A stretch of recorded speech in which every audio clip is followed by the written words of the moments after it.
Olá, tudo bom? No vídeo de hoje a gente vai falar sobre a imposição de mãos, os benefícios e os cuidados e riscos que podem estar associados a isso. Esse é o tema desse vídeo de hoje que eu vou estar compartilhando com você.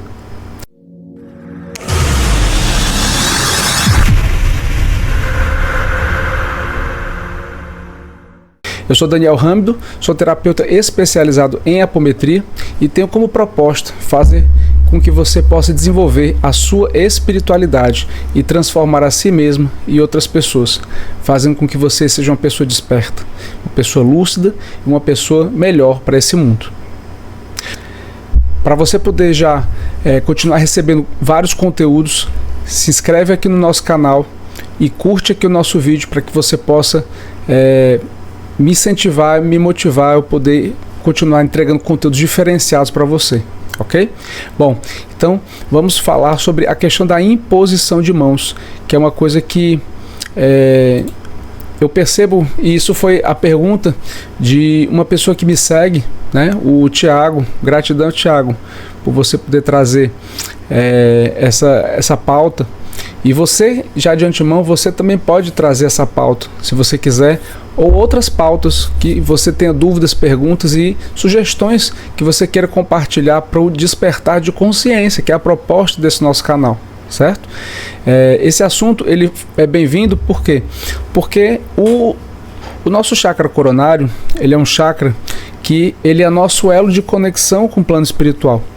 E por ser um elo de conexão com o plano espiritual, ele acaba sendo um elo suscetível a toda e qualquer interferência. Se você deixa alguém tocar no seu chakra coronário e fazer uma oração, ali, o que for feito ali vai potencializar muitas vezes mais comparado com se não fosse tocado. Por exemplo, uma coisa é uma pessoa fazer uma oração por você à distância.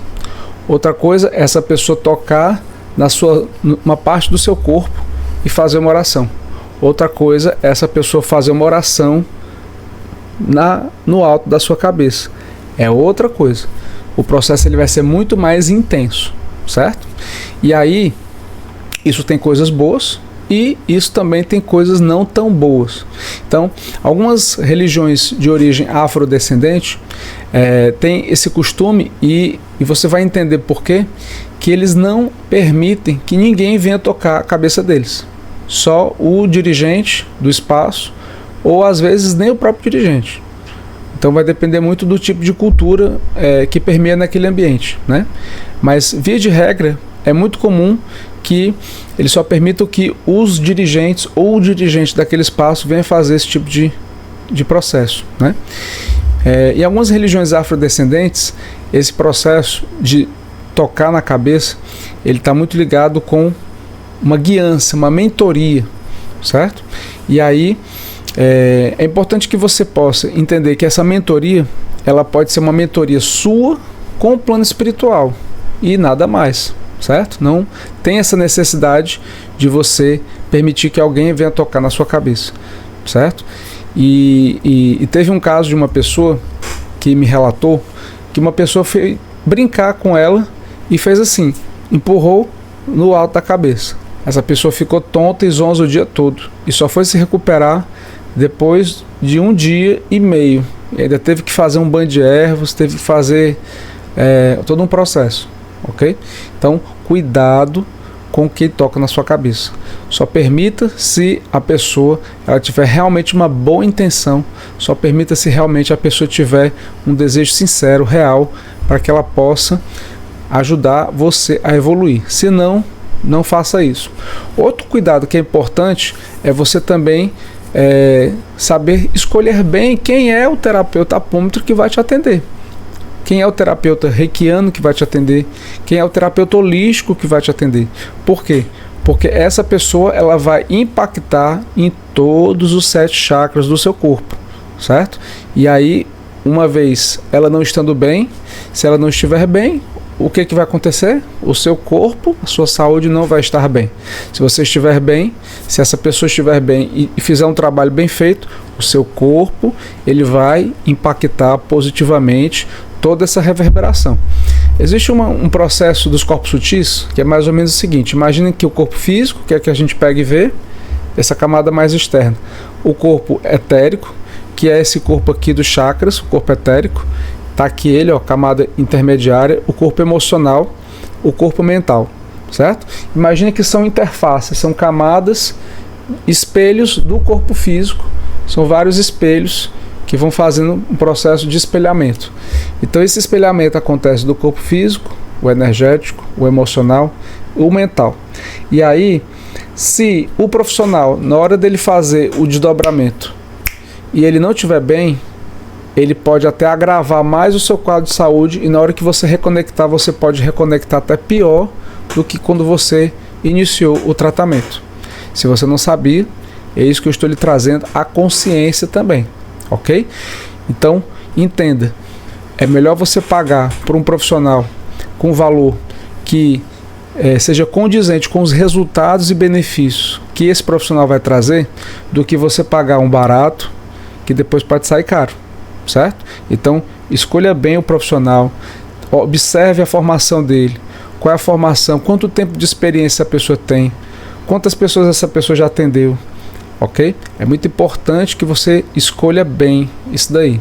E você que de repente é meu aluno ou minha aluna, é importante que você venha entender que é para você praticar 10 atendimentos, 15, 20 atendimentos, e você fazer com que você possa desenvolver o seu processo de experiência. Não tenha pressa em começar a cobrar, certo? Eu fui começar a cobrar depois de 80 atendimentos. Isso foi uma opção minha. Não estou dizendo que é para você começar a cobrar só depois de 80 atendimentos, certo? Na época, era um período de pandemia, 2020, o auge da pandemia, e eu comecei a atender um monte de gente que estava necessitada nos hospitais à distância. Comecei atendendo pessoas com Covid-19 naquela época, à distância, e tive muitas experiências, muitos estudos de caso, muitos aprendizados positivos, e isso para mim me confortou, porque embora eu estivesse fazendo atendimentos gratuitos, eu também estava aprendendo com aquelas experiências, todas elas. Foi um período muito rico, que eu não me arrependo de absolutamente nada. Mas isso foi naquele contexto, naquele cenário, que eu estava ocioso, e eu me ocupar num período de pandemia, de isolamento, de confinamento social, aquele momento para mim foi importante, e eu não me arrependo de ter feito todos esses atendimentos ao longo de várias semanas e vários meses, ok? O que é diferente hoje nessa realidade, você fazer isso. Mas é importante que você possa atender 10, 15, 20 pessoas, certo? Ou mais, antes de começar a cobrar. Para que você possa ter muitos estudos de caso, para que você possa ter muitos aprendizados, ok? Muito bem. Então, quando a pessoa faz um processo de imposição de mãos, é um risco que ela faz se ela não estiver bem. Então, o seu coronário, ele é o elo de conexão com todo o sistema espiritual, é o elo de conexão com toda a espiritualidade, é o elo da sua mediunidade, que conecta você com o sexto chakra e o sétimo chakra. O sétimo chakra está ligado com a minha capacidade de eu entender, eu decodificar o plano espiritual no plano material. O sexto chakra está ligado com a minha capacidade de intuição e visualização além do alcance, o terceiro olho. Se esse sétimo chakra ele fica bloqueado, e aí é o que eu vejo em algumas denominações religiosas que pedem para um líder religioso fazer uma oração no alto da cabeça da pessoa para cortar a mediunidade, isso é exatamente o que você não deve fazer. Certo? Esse processo é exatamente aquilo que você deve evitar fazer isso. Eu vou dar um exemplo de um caso real, certo?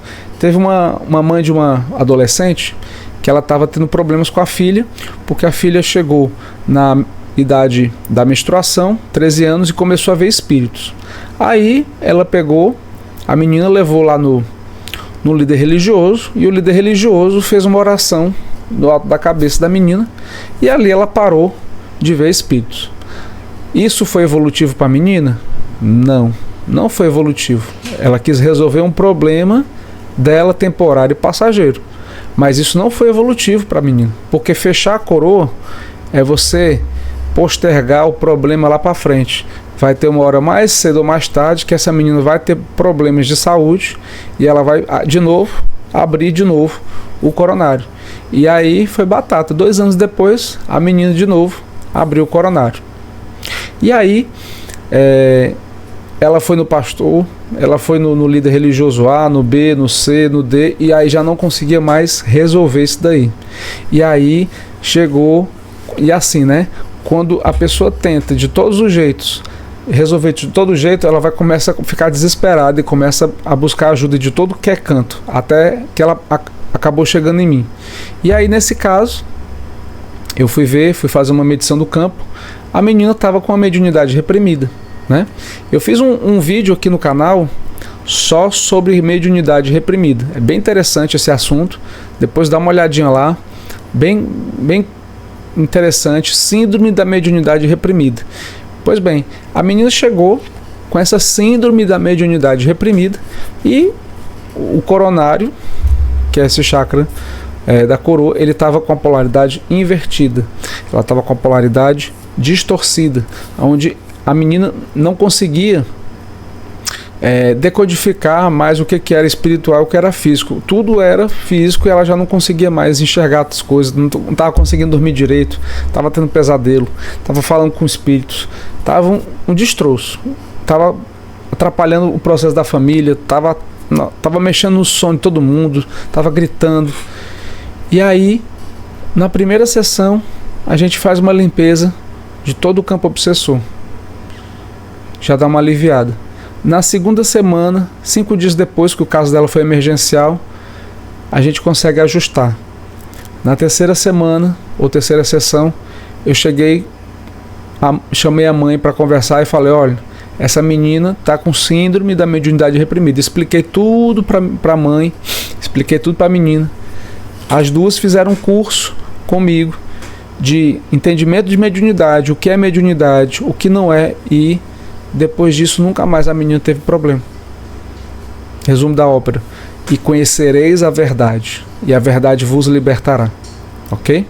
Então, que você possa trazer esse entendimento para a sua vida. Ao você se conhecer, você se transforma. Ao você se transformar, você consegue transformar todo o seu campo mórfico, da sua família, do seu campo afetivo, profissional, tudo. Tudo isso é transformado, impactado positivamente. Através do seu conhecimento, através da sua autopercepção, você consegue se transformar e transformar todo mundo ao seu redor, através do seu desejo de busca, ok? Então fica aí esse recado, fica aí essa mensagem. Eu vou ficando por aqui, e outras dúvidas, outras perguntas, fala aqui conosco, se inscreve no canal caso você ainda não tenha se inscrito, clica aqui em curtir e comenta a sua opinião, o que você achou, o que você pensa a respeito disso, e as suas perguntas são importantes para mim, ok? Um abraço e até lá, até o próximo vídeo.